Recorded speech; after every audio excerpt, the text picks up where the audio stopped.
불교를 바로 보면 삶이 바로 보입니다. 안녕하세요. 불바보TV의 목종입니다. 오늘도 여러분들과 함께 직지 공부하도록 하겠습니다. 몽산 도명선사 교재 391쪽입니다. 본래 면목 도명화상이 황매산으로부터 노행자를 쫓아서 대유령에 이르렀다. 행자가 가사와 발을 돌 위에 던져놓고 말했다. 이 가사는 믿음을 표하는 것이다. 힘으로 다툴 수가 있겠는가? 그대가 가져가려거든 가져가거라. 도명화상이 들어도 움직이지 않거늘 이에 말하였다. 나는 법을 위해서 온 것이요 가사와 발을 위해서 온 것이 아닙니다. 바라건대 행자는 법을 가르쳐 주소서. 행자가 이에 돌 위에 앉아 마음을 고요하게 하고 말씀하였다. 그대는 선도 생각하지 말고 악도 생각하지 마라. 이러한 때에 어느 것이 도명상자의 본래 면목인가? 도명상자가 그 말을 듣고 크게 깨달아서 온몸에서 땀이 흐르고 울면서 예배하고 떠났다. 네. 자, 이 이야기는 육조 해능 스님이 오조 홍인으로부터 법을 받고 그리고 그 전법의 증표로 가사와 바루, 의발이죠. 가사와 부처님부터 내려왔던 가사와 바루를 받았습니다. 그리고는 홍인 스님의 휘하에는 천여 명의 대중이 있었는데 그 대중들이 이 해능 행자를, 노행자죠. 그 당시에는 육조 해능 스님을 다치게 할까봐 이제 그 홍인 스님이 몸을 피하라고 알려주신 겁니다. 그래서 그날 밤으로 바로 강을 건너서 미리 피난시켰습니다. 그리고는 한참 세월이 가도 분명히 그 전에 스승께서 홍인 스님께서 나에게 바르게 일러주면, 즉 너희들이 깨달은 바, 너희들이 심득한 바를 개성으로 보여주면 내가 법을 전해주겠다라고 이야기를 했거든요. 그리고 나서 신수대사도 개성을 바쳤고 지어 바쳤고 그 행자도, 즉 노행자도 개성을 바쳤죠. 그 당시 노행자가 쓴 건지를 몰랐죠. 그리고 시간이 지났는데 더 이상 말이 없었던 거예요, 홍인 스님이. 그러자 그때 대중들이 한참 지나서 묻습니다. 아니 스승님, 의발을 전해주셔서 전법을 한대 하셨는데 왜 안 하고 계십니까? 라고 물으니까 그때서야 홍인 스님이 이미 인연 있는 사람이 법을 받아서 갔다 이렇게 얘기한 겁니다. 그러자 온 대중이 이제 난리가 났죠. 그래서 신스님이 받지 않은 거는 이미 알고 있고 그럼 누가 받았는가? 라고 다 찾아보니까 아무도 안 받은 거예요. 그래서 그러면 그 당시에 처음에 개송을 지으라 할 때 있다가 요즘에 보이지 않는 사람이 누가 있는가라고 찾아보니까 한 사람이 비었는데 바로 노행자가 사라진 거죠. 그래서 온 대중이 이제 분개를 합니다.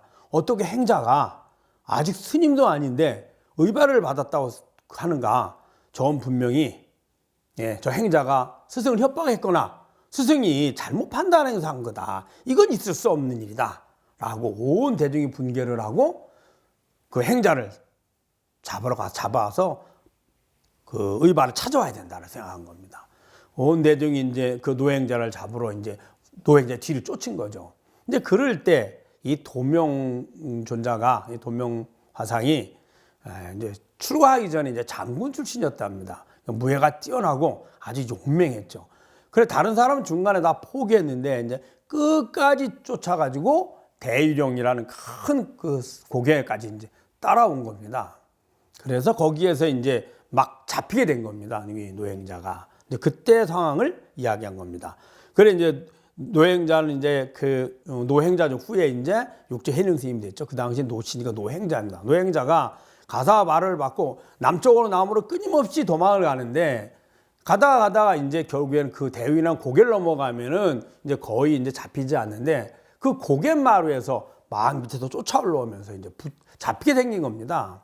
곧 붙잡히게 됐으니까 노행자가 이제 가사와 말을 길 옆에 바위에 올려놓고 그 뒤에 숨은 겁니다. 숨으니까 이제 그 도명 그 스님이 와가지고 이제 화상이 그걸 이제 딱 이제 찾았다. 이제 이게 뺏었다 이래가지고 가져가려고 하니까 아무리 들어도 가사바루가 들리질 않는 겁니다. 뭐 가사바루의 무게가 얼마나 되겠습니까? 바위에 딱 달라붙어가지고 들리지 않는 겁니다. 아무리 용을 써도. 그때 이제 도명 그 화상이 이제 그런 얘기를 한 겁니다. 제가 이렇게 온 거는 가사 마루를 빼앗아 가려고 온 게 아니고 스승으로부터 받은 법을 무엇을 전해받았는지 법을 전해받고 싶어서 왔습니다. 그 가르침을 주십시오. 이런 내용입니다. 자, 한번 다시 읽어보겠습니다. 도명화상이 황매산으로부터 노행자를 쫓아가서 대위령에 이르렀다. 행자가 가사바를 돌 위에 던져두고 말하였다. 이 가사는 믿음을 표하는 것이다. 힘으로 다툴 수 있겠는가? 그대가 가져가려거든 가져가라. 믿음이 뭘까요? 해탈했다. 즉 도를 깨달았다. 해탈 열반에 이르렀다는 것을 스승이 믿고 그 믿음의 증표로 인정하는 증표로 준 거죠. 즉 해탈 열반의 증표인 거지 거기에 무슨 가치가 있는 것은 아니죠. 그래서 해탈 열반을 얻지 못한 사람이 가져갈 수는 없는 것이다 라고 해서 이야기한 겁니다. 도명화상이 들어도 움직이지 않고는 이에 말했다. 나는 법을 위해서 온 것이요 가사와 발을 위해서 온 것이 아닙니다. 바라건대 행자는 법을 가르쳐 주소서. 그래 가사와 발을 가져가려고 아무리 들어도 들리지 않으니 근데 거기에도 스스로 참여하고 두렵기도 하고 해서 이제 이야기를 한 겁니다. 그래서 나는 법을 위해서 온 거지. 즉 스승이 당신에게 무슨 법을 가르쳐 줬길래 당신이 깨달음 인정받았습니까? 그러니까 그 법을 가르쳐 주십시오라고 이제 참여하면서 이제 이야기를 한 겁니다. 그러자 행자가 이에 돌 위에 앉아 마음을 고요하게 하고 말씀하였다. 그대는 선도 생각하지 말고 악도 생각하지 마라.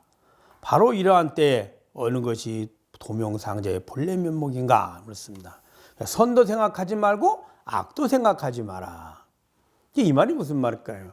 여기서 선은 착하다 혹은 악은 악하다 이런 개념이라기보다는 선은 좋아함입니다. 악은 싫어함이고요. 그러면 좋아함과 싫어함을 선택하기 전에 그때의 너는 누구냐? 너는 누구냐? 우리가 싫어함은 어떨까요? 싫어하는 마음이고 싫어하는 마음이 있기 전에 내가 있거든요. 그래 싫어함의 주인도 나요. 좋아함의 주인도 납니다. 싫어함이 먼저 있고 나서 우리는 싫어함으로부터 벗어나기 위해서 좋아함을 선택하게 되거든요. 그런데 주인인 나는 그 자리에 변하지 않고 있죠. 그럴 때 싫어함과 좋아함을 선택하기 이전에 그때 너는 누구냐? 즉 너의 본래 면목. 본래는 뭐죠? 본래부터 있었던 원래 처음부터 있었던 그 면목. 면목이 뭐예요? 너의 모습이란 뜻입니다. 모습. 너의 진정한 모습은 무엇이냐라고 이야기한 겁니다.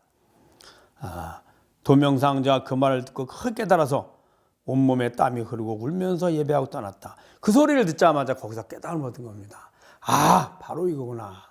깨닫고 나니까 자신이 여지껏 했던 행위가 너무 부끄럽고 그 참회가 되죠. 스승에 대해서 믿지 못했던 불신의 참회, 또 노행자를 핍박했던 그러한 참회, 이런 것들을 다 떠올렸겠죠. 그래서 참회하고 눈물로 참회하고 깨달음을 얻고 나서 그리고 이제 갔다. 그리고 노행자가 이제 또 이야기를 합니다. 너는 나오지 말고 어디 가서 이제 저 깊은 산속에 가서 수행을 해라. 그리고 어느 정도 시간이 지나면 그때서 법을 펴라라고 이야기합니다. 그래서 도명서 화상이 그 이후로는 수행을 해서 완성을 해서 그 후대에 한참 지나서 법을 폈다. 이런 이야기가 있습니다.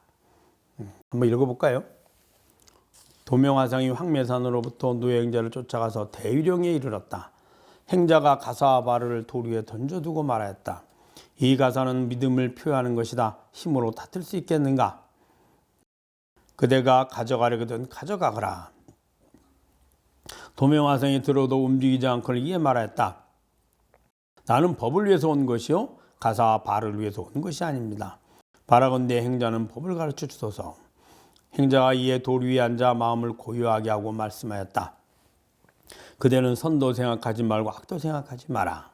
바로 이러한 때 어느 것이 도명상자의 본래 면목인가? 도명상자가 그 말을 듣고 크게 깨달아서 온몸에서 땀이 흐르고 울면서 예배하고 떠났다. 여러분 잘 아셨죠?